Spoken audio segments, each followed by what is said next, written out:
Автомобили со прилагодена брзина и возачи кои речиси не го тргаат погледот од брзинометарот. Ова е генералната слика од Скопје на првиот работен ден од стартот на системот Безбеден град и покрај внимателноста за дел од граѓаните паднале првите казни.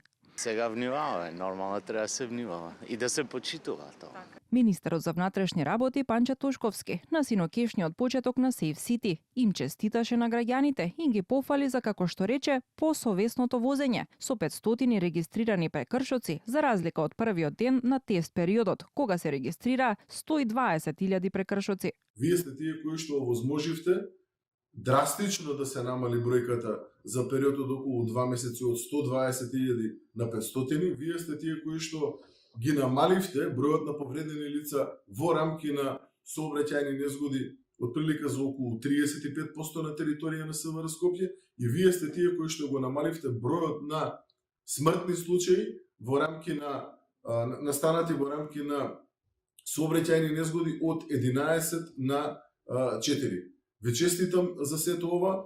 Од МВР не одговорија колку вкупно прекршоци регистрирал Safe City за 2 дена во Скопје, Куманово и Тетово, ниту пак дали патролните возила за погрешно паркирање забележале прекршоци во овие 2 дена.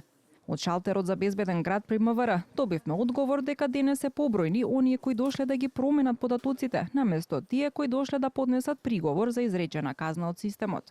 Најголем дел од граѓаните кои денеска се обратиле на шалтерот Безбеден град дошле за промена на своите лични податоци во евиденцијата на регистрирани возила.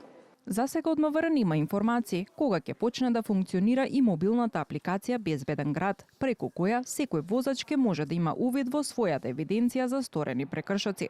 Од статистиките на МВР кои се однесуваат на територијата на целата држава, а не само во градовите покриени со Safe City, по месец јануари се бележат скоро 16.000 сообраќајни прекршоци, од кои 3.683 се издадени за поголема брзина од дозволената и дури 74 лица лишени од слобода за безобзирно управување на возило.